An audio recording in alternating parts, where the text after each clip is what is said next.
Polisi telah menetapkan pimpinan Pondok Pesantren Al Zaitun, Panji Gumilang, sebagai tersangka kasus penodaan agama. Setelah diperiksa sebagai tersangka, pemimpin Pondok Pesantren Al Zaitun Panji Gumilang langsung ditahan di rutan Bareskrim selama 20 hari ke depan.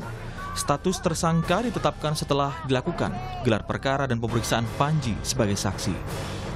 Telah ditetapkannya Saudara PG sebagai tersangka pada tanggal 1 Agustus 2023, penyidik telah melakukan pemeriksaan Saudara PG sebagai tersangka. Setelah dilakukan pemeriksaan, penyidik melakukan upaya hukum berupa penahanan sejak jam 2.00 waktu Indonesia Barat tanggal 2 Agustus 2023 dan dilakukan penahanan di rutan Bareskrim selama 20 hari sampai tanggal 21 Agustus 2023.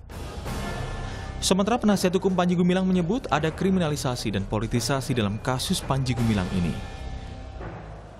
Dalam semalam mulai dari saksi, kemudian jadi tersangka, kemudian ditahan, ya ditangkap, ditahan, dan sampai hari ini kita masih diproses. Dugaannya tujuannya buat apa kalau begitu kalau teman-teman? Ya tujuannya kami belum paham, tapi kami menduga tentang kriminalisasi, politisasi ini terjadi dalam perkara ini.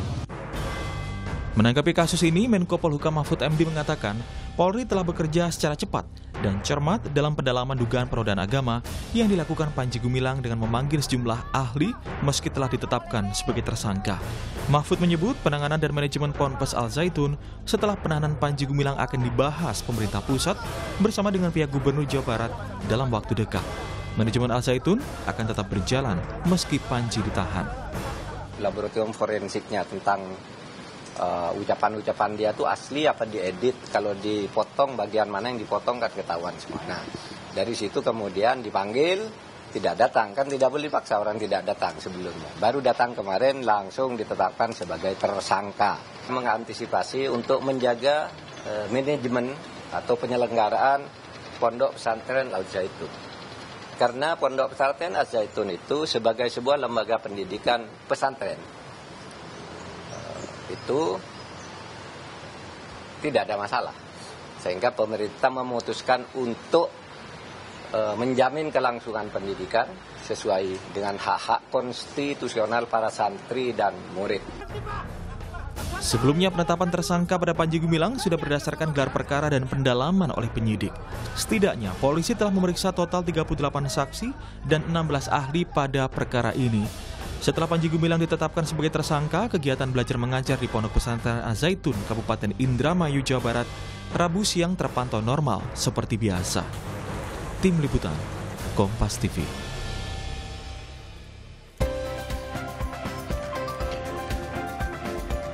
Pimpinan Pondok Pesantren Al Zaitun, Panji Gumilang akhirnya ditetapkan tersangka dan ditahan oleh penyidik Bareskrim Mabes Polri. Proses penetapan tersangka ini terbilang cukup lama. Sebelumnya sejumlah kontroversi Panji Gumilang dan juga Pondok Pesantren Al Zaitun mencuat ke publik dan menjadi sorotan. Lalu bagaimana dengan proses hukum Panji Gumilang dan bagaimana nasib Pondok Pesantren Al Zaitun setelah ditinggal oleh Panji Gumilang? Pagi ini kita akan membahasnya dengan sejumlah narasumber melalui daring, diantaranya ada pemerhati Pondok Pesantren sekaligus Wakil Sekretaris Badan Penanggulangan Ekstremisme dan juga Terorisme MUI, yaitu ada Muhammad Najih Aromadloni. Selamat pagi Mas Najih, dan juga ada pakar hukum pidana Universitas Islam Indonesia, ada Mas Ari Wibowo. Selamat pagi Mas Ari. Selamat pagi Mas Riza. Nah, ini telah ditetapkan menjadi tersangka dan Panji Gumilang ditahan di rutan Bareskrim Polri sampai dengan 21 Agustus. Selagi polisi terus menyelidiki kasus ini begitu. Saya ingin ke Mas Najih terlebih dahulu sebagai pemerhati Pondok Pesantren. Ini juga menjadi pertanyaan dari banyak pihak begitu terkait dengan nasib para santri ketika memang Panji Gumilang sudah ditahan dan ditetapkan menjadi tersangka. Seperti apa Anda melihatnya? Ya, tentu pertama kami mengapresiasi Polri ya, bahwa ini membuktikan bahwa hukum berjalan ya. Biarkan masyarakat mendapatkan keadilan. Nah, sekarang tinggal Al Zaitun, saya kira sejak awal penanganan ini memang harus diklasifikasi. Ada penanganan terhadap Panji Gumilang, kemudian pesantren Al Zaitun sebagai pesantren, dan juga nantinya adalah NII sebagai yang menjadi induk organisasi pesantren ini. Saya kira menangani pesantren ini tidak sulit ya, karena kalau dilihat dari segi jumlah santrinya, tentu Al-Zaitun ini tidak banyak juga gitu. Artinya ini kategori pesantren yang sedang lah. Karena beberapa pesantren di Jawa Timur itu misalnya ada yang santrinya sampai 45.000 misalnya, seperti di pesantren di Lirboyo Kediri. Artinya memitigasi santri ini nantinya saya kira tidak sulit, bisa dipindahkan ke beberapa pesantren lain mungkin, misalnya seperti pesantren-pesantren yang ada di bawah Kementerian Agama yang jumlahnya ada hampir 30.000 pesantren. NU juga Ketua Umum PBNU kemarin sudah menyatakan siap menampung santri-santri Al-Zaitun. Begitu juga saya kira ormas-ormas yang lain. Jadi sekarang tinggal menurut kami adalah menuntaskan kasus Panji Gumilang ini setransparan mungkin ya, dan harus dibuka sampai ke akar-akarnya, karena selama puluhan tahun terlalu banyak yang ditutup-tutupi dan terlalu banyak misteri yang mengitari pesantren ini. Selama ini juga saya lihat banyak tokoh-tokoh yang menghalangi adanya penyelidikan ya, dan kemudian juga karena itu ini saya kira momentum untuk membuktikan semua isu yang berkembang apakah itu benar atau tidak, dan saya kira Al-Zaitun juga setelah ditinggal oleh Panji Gumilang harus kooperatif dalam penyelidikan ini ya. Dan tentu juga nantinya bukan hanya soal penistaan agama, tetapi juga kasus-kasus yang lain yang selama ini tidak tertangani ya. Ada kasus TPPU tentu saja, kemudian ada penyerobotan lahan, ada kasus-kasus seperti pemalsuan dokumen, pelecehan seksual, dan kemudian juga kasus-kasus yang lain. Saya kira ini adalah momentum untuk membuktikan itu semuanya nanti di hadapan hukum gitu. Mungkin juga pasti tentu kan aparat keamanan nanti kan akan ke Al-Zaitun. Saya harap tidak ada upaya untuk melawan hukum dan mereka semua akan kooperatif sehingga kasus ini betul-betul terang ya. Kemudian nanti juga kita akan lihat beberapa struktur yang memang bermasalah dari Al-Zaitun ini gitu. Mas Naji, sebelum saya ke Mas Ari, saya mau nanya lagi sama Mas Naji. Jadi Mas Naji sempat mengatakan bahwa ada tokoh-tokoh yang menghalangi hukum. Siapa yang Anda maksud? Iya, tentu nama-nama itu sudah berkembang di publik. Panji Gumilang sendiri juga melakukan hal tersebut. Beberapa kali Panji Gumilang ini punya track record kabur, misalnya tahun 81 ketika akan diproses hukum Panji Gumilang kabur ke Sabah, Malaysia. Tahun 2012 ketika sudah divonis juga Panji Gumilang juga kabur. Kemarin di panggilan yang kedua juga bersikap tidak kooperatif. Jadi saya kira ke depan baik Panji Gumilang maupun pendukung-pendukungnya, mari kita semua baik yang setuju maupun tidak setuju serahkan ke mekanisme hukum ya. Biarkan negara bekerja tuh. Apakah misalnya kaitan dengan NII itu apakah masih ada sampai sekarang, apakah tidak, itu nantinya akan dilihat ya, karena kan Panji Gumilang ini tidak berdiri sendiri tetapi beserta dengan struktur NII-nya gitu. Berdasarkan info yang kami dapatkan ada 34 gubernuran ya, meskipun yang aktif itu ada 5 gubernur ya. Nanti itu semua tentu akan dibuktikan ya di dalam proses penegakan hukum ini. Oke, akan dibuktikan dalam proses penegakan hukum. Sebelum kita lanjut lagi membahas tentang apa yang ada di dalam Al-Zaitun sendiri dari pemahaman Mas Naji, sepertinya juga banyak tahu dari mulai kasus-kasusnya dan penerapan proses belajarnya di sana. Saya ke Mas Ari. Mas Ari, penetapan tersangka yang akhirnya ditetapkan Panji Gumilang sebagai tersangka dan ditahan 21 Agustus ini, Anda menilainya sudah tepatkah? Karena Menko Polhukam Mahfud MD juga memberikan informasi bahwa kepada media, masyarakat ini tinggal tunggu waktu saja dan waktunya sudah tepat, bahwa langkah polisi ini juga sudah cepat untuk menetapkan Panji Gumilang sebagai tersangka. Ya, jadi kasus Al-Zaitun itu sebenarnya sudah terendus lama sekali. Ketika saya dulu mahasiswa S1 pun itu juga sudah terdengar adanya penyimpangan di Pondok Pesantren Al-Zaitun yang dilakukan oleh pimpinannya yaitu Panji Gumilang. Akan tetapi saat itu kan memang belum berkembang teknologi informasi yang seperti sekarang. Tapi setelah berkembang teknologi informasi, akhirnya beberapa terkonfirmasi dugaan-dugaan yang sudah muncul sebenarnya beberapa tahun yang lalu. Dan menurut saya apa yang dilakukan oleh pemerintah itu cenderung lambat. Akan tetapi apapun sekarang ini sudah ditujukan oleh pemerintah dan juga aparat penegak hukum mengenai komitmennya untuk mengusut kasus ini. Dan menurut saya dengan pemeriksaan terhadap 40 saksi, 17 saksi ahli, itu sudah sangat cukup lah untuk menetapkan Panji Gumilang ini sebagai seorang tersangka. Jadi kalau ada yang mengatakan ini prosesnya terlalu singkat, sebenarnya enggak juga.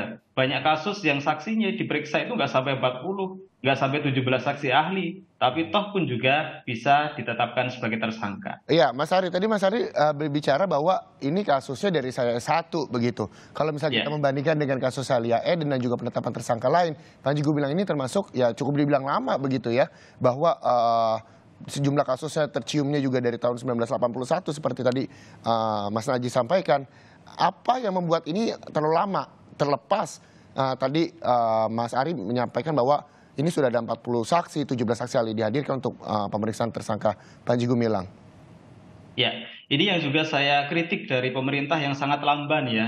Kenapa saya katakan sangat lamban? Karena kalau kita lihat kasus-kasus penistaan agama atau penodaan agama yang lain, itu begitu cepat ditangani. Tapi untuk Az-Zaitun ini sangat lambat. Dan harus menunggu bagaimana reaksi publik terhadap apa yang terjadi di Az-Zaitun. Sehingga akhirnya juga diproses oleh pemerintah dan juga aparat penegak hukum. Jadi kalau menurut saya ini ya, kalau nggak ada dorongan publik, saya kira juga akan sama kasusnya seperti yang dulu ya, tidak kunjung diproses.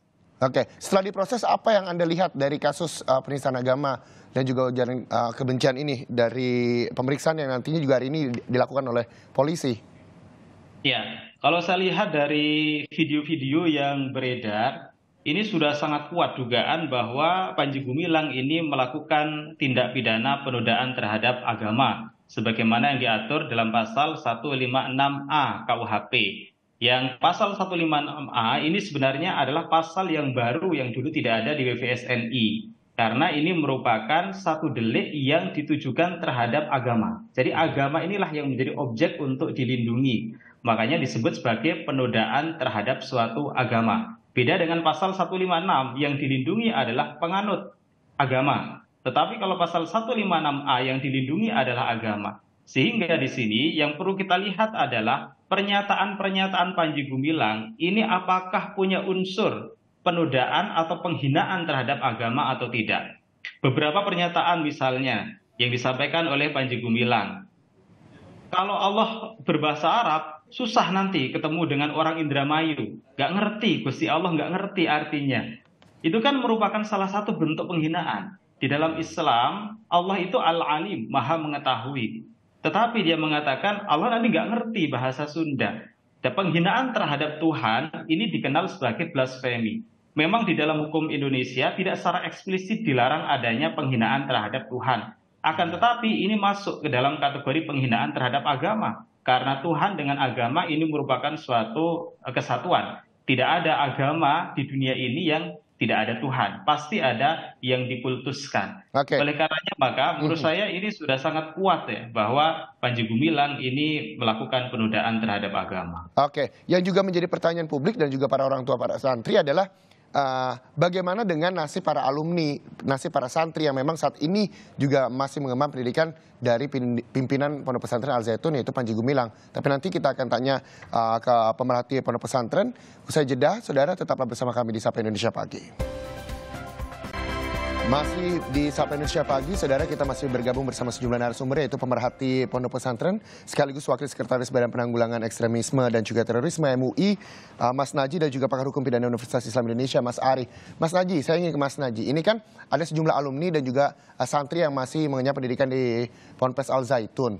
Lalu bagaimana dengan doktrin-doktrin yang selama ini didapati oleh mereka pada saat pimpinan Pondok Pesantren Panji Gumilang masih berada di sana? Apa yang memang bisa dilakukan supaya ini tuh tidak bisa terus turun-penurun didapati oleh para santri di sana? Iya, pertama tentu pesantren ini harus segera ditangani oleh pemerintah ya, sebagaimana saran maupun aspirasi dari masyarakat agar supaya pesantren ini bisa diambil alih oleh pemerintah, baik itu melalui Kementerian Agama atau Kemenko PMK, dan secara legalitas itu sangat mungkin karena banyak selama ini toh banyak sekolah-sekolah swasta yang dinegerikan begitu. Nah, kemudian jadi ini untuk menyelamatkan santri Al-Zaitun ke depan ya. Lalu bagaimana dengan yang sudah terlanjur? Nah, yang sudah terlanjur ini mestinya harus dibina ya. Yang membina bisa negara karena Kementerian Agama ini punya puluhan ribu penyuluh agama di daerah-daerah yang tersebar di seluruh Indonesia. Kemudian juga ormas-ormas saya kira juga bisa membantu dan saya kira itu sangat mungkin karena jumlahnya sangat banyak. Tentu nantinya harus dilihat ya. Mungkin bisa kami misalnya bentuk pembinaan itu dengan menerbitkan buku misalnya gitu ya terkait dengan penyimpangan-penyimpangan yang selama ini ada di Al-Zaitun. Oke. Karena gini Mas Reza, karena pesantren itu kan filosofinya pendidikan 24 jam Ya. ya, di mana dari mulai bangun tidur sampai tidur lagi itu harus mengandung nilai edukasi. Memang benar bahwa Al-Zaitun itu menggunakan kurikulum Kementerian Agama dan beberapa buku dari pesantren Gontor, tetapi itu kan bisa dilihat, bisa diukur ya dari jam 8 misalnya sampai jam 12 selama 4 jam. Nah, yang 20 jamnya ini kan kita tidak tahu apa yang didoktrinkan kepada para santri Al-Zaitun selama ini. Nah, itu saya kira nantinya harus diluruskan karena selama ini kan ada pengarahan rutin juga dari Panji Gumilang sebagai pemimpin yang absolut di Al-Zaitun yang ucapan-ucapannya dianggap sebagai doktrin kebenaran tunggal ya sehingga nantinya misalnya ideologi-ideologi yang menyimpang itu baik yang membahayakan secara kenegaraan ya misalnya kasus makar dan seterusnya maupun yang berkaitan dengan penyimpangan agama tadi. Karena sebetulnya kan Panji ini kalau dibilang penanganannya cepat itu sangat tidak benar sama sekali karena Panji ini menjadi anggota NII dan teman-teman Panji ini kan tokoh senior NII usianya sudah 80 tahun lebih. Jadi teman-temannya dia sendiri dari tahun 60-an itu sudah banyak yang ditangkap pasca dilarangnya NII, tetapi Panji ini kan tidak pernah tersentuh oleh hukum meskipun anggota-anggotanya sudah banyak yang ditindak secara hukum ya. Beberapa laporan yang masuk itu selalu tidak pernah diproses. Nah, ini juga sebetulnya prosesnya kan tidak cepat yang sekarang ini. Nah, kontroversi Al-Zaitun itu muncul sejak bulan Mei itu. Dan kemudian sekarang sudah bulan Agustus, proses penanganannya sudah sangat panjang. Kemarin pada saat masuk ke tahap penyidikan bahkan juga tidak kunjung ditetapkan sebagai tersangka. Gitu. Jadi saya kira ini bukan kriminalisasi sama sekali, bukan kriminalisasi dan tidak melanggar hak kebebasan beragama. Kenapa? Karena kebebasan seseorang itu dibatasi oleh kebebasan yang lain. Sementara Panji ini mempropagandakan penyimpangan-penyimpangannya yang ini tentu membahayakan. Oke, Mas Naji, sebelum ke Mas Ari, saya mau nanya lagi. Ini apa yang memang menurut Mas Naji yang membuat Panji Gumilang ini juga terlama ditetapkan sebagai tersangka sementara sahabat-sahabatnya yang merupakan juga senior dari NII ini juga sudah ditetapkan sebagai tersangka dan ditangkap polisi. Apa penyebabnya? Iya, tentu kita semua sudah tahulah ya bahwa Panji ini kan dulu anggota NII dan kemudian direkrut oleh intelijen ya, dibina gitu. Kepentingannya pada saat itu tentu agar supaya NII ini tidak melawan dan juga supaya waktu itu untuk meredam gerakan PKI. Tetapi di sisi lain Panji sendiri memanfaatkan kedekatannya dengan perwira-perwira intelijen itu untuk membesarkan Al-Zaitun. Nah, dan itu terjadi sampai sekarang banyak tokoh-tokoh pemerintah lah hari ini. Ada bahkan misalnya ketika dulu sempat Al-Zaitun itu tidak diperpanjang izinnya, itu banyak sekali pejabat-pejabat kita yang intervensi Kementerian Agama. Oke, itu yang menurut Anda mengapa akhirnya Panji Gumilang lama begitu sebagai tersangka ya? Nah, betul. Untuk kasus penistaan terkait dengan kasus penistaan ini kita ke Mas Ari lagi. Mas Ari, ini kasus penistaan, hukumannya maksimal 10 tahun. Apakah itu nanti juga akan diterapkan terhadap Panji Gumilang? Ya, kalau dilihat dari pemberitaan, pasal yang disangkakan oleh kepolisian itu ada 3, yaitu pasal 156A KUHP mengenai delik penodaan agama, kemudian pasal 45A ayat 2 junto pasal 28 ayat 2 Undang-Undang ITE, ini terkait dengan ujaran kebencian atau hate speech, dan pasal 14 ayat 1 Undang-Undang nomor 1 tahun 46 tentang peraturan hukum pidana, yang di dalamnya itu mengatur adanya suatu pemberitaan atau pemberitahuan bohong yang disengaja untuk menerbitkan keonaran di kalangan rakyat. Dari 3 ketentuan pasal itu yang sampai pidana maksimal 10 tahun itu adalah pasal 14 ayat 1 Undang-Undang Nomor 1 Tahun 1946. Sementara untuk yang lain, misalnya pasal 156A KUHP itu maksimal pidana penjara 5 tahun. Kemudian yang Undang-Undang ITE itu pidana maksimalnya hanya sampai 6 tahun saja, jadi tidak sampai 10 tahun. Jadi hanya satu pasal yang disangkakan saja yang ancaman pidananya itu sampai 10 tahun. Cuma kalau menurut saya harus cermat juga untuk menerapkan Undang-Undang Nomor 1 Tahun 46 terkait dengan unsur adanya pemberitaan bohong. Kemudian ada unsur kesengajaan untuk menerbitkan keonaran. Sementara untuk yang Undang-Undang ITE ini juga harus hati-hati penerapannya karena harus dibuktikan bahwa adanya pernyataan Panji Gumilang ini yang mengandung provokasi untuk membenci atau memusuhi individu ataupun kelompok yang didasarkan pada SARA. Jadi menurut saya yang sangat kuat itu adalah pelanggaran pasal 156A KUHP terkait dengan penodaan agama. Oke, nah selain dengan kasus dugaan penistaan agama dan juga ujaran kebencian, Panji Gumilang juga saat ini sedang dalam penyelidikan terkait dengan tindak pidana pencucian uang. Anda melihatnya seperti apa? Ya, terkait dengan pencucian uang, ini kan dugaannya karena adanya laporan analisis dan laporan hasil pemeriksaan dari PPATK. Ya. Sehingga ditindaklanjuti oleh kepolisian. Karena ada beberapa transaksi yang mencurigakan, kemudian rekening yang jumlahnya dikabarkan bahkan sampai ratusan ya atas nama Panji Gumilang, ini diduga di sana ada unsur pencucian uang.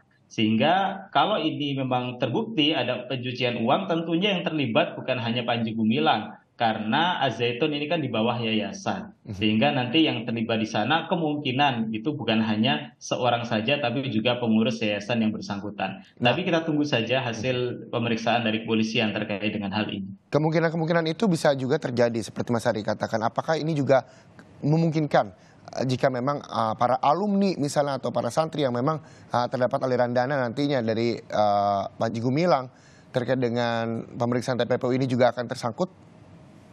Ya, kalau untuk santri, alumni, ya barangkali belum ada dugaan mengarah ke sana ya. Karena memang dalam TPPU ini ada 2 delik sebenarnya. Yang pertama adalah orang yang aktif menyamarkan harta yang diduga atau diketahui merupakan hasil kejahatan. Tapi ada juga yang pasif, dia hanya menerima. Tetapi dia menduga atau paling tidak dia patut mengetahui bahwa harta itu diperoleh dari kejahatan.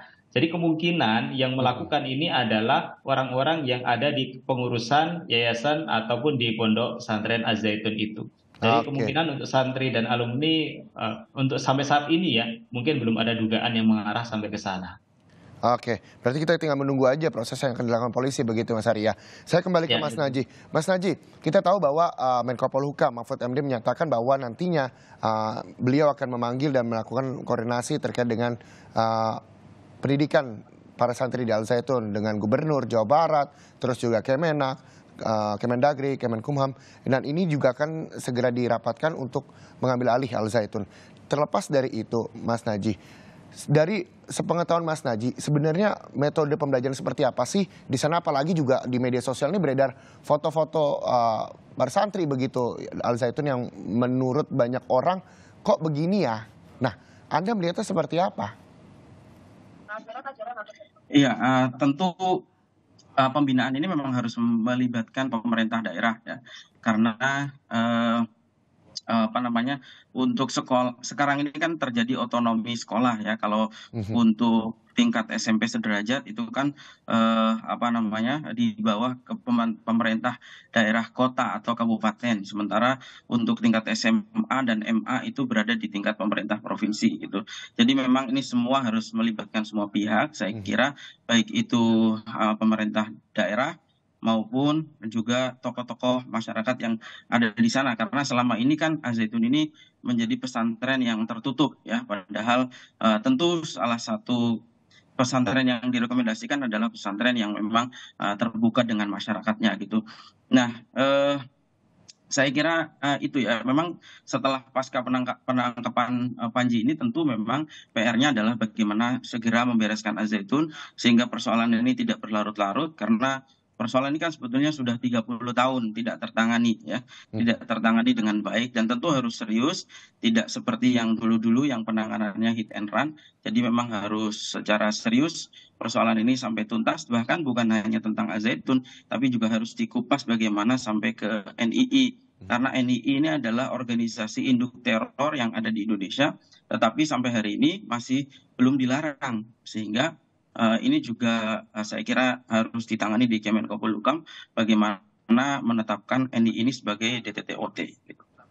Oke, nah terkait dengan foto-foto yang banyak beredar di media sosial terkait dengan banyaknya para santri, terus kumandang azan di sana yang juga sempat diperdebatkan publik begitu. Anda menilainya seperti apa ini pengajaran di sana? Itu adalah bagian dari penyimpangan sebetulnya. Karena begini, Mas Reza, jadi Panji Gumilang ini selain dia ini NII, dia ini juga adalah pengikut ajaran Isa Bugis. Nah, gitu. Isa Bugis ini adalah ajaran yang sudah dilarang di Indonesia pada tahun 1968, sudah ditetapkan sebagai ajaran terlarang. Juga pengikut Karim Hasan. Nah, ini yang saya kira karena itu ya banyak. Jadi mereka ini adalah ajaran yang sinkretik ya. Jadi mengumpulkan beberapa teori kemudian dijadikan satu ajaran kayak gitu. Nah, ini kenapa terkesan Panji Gumilang ini dalam hal beragama dia tidak berpegang pada pakem Al-Quran dan hadis yang selama ini menjadi pedoman umat Islam, tetapi dia seakan-akan mengkreasi sendiri beberapa ajaran-ajaran agama itu. Nah, ini yang dianggap penyimpangan gitu. Nah, apa yang dari pengamatan Mas Naji pembelajaran yang menyimpang di Al-Zaitun? Tapi satu sisi para orang tua ini sepertinya baik-baik saja, tidak ada yang salah.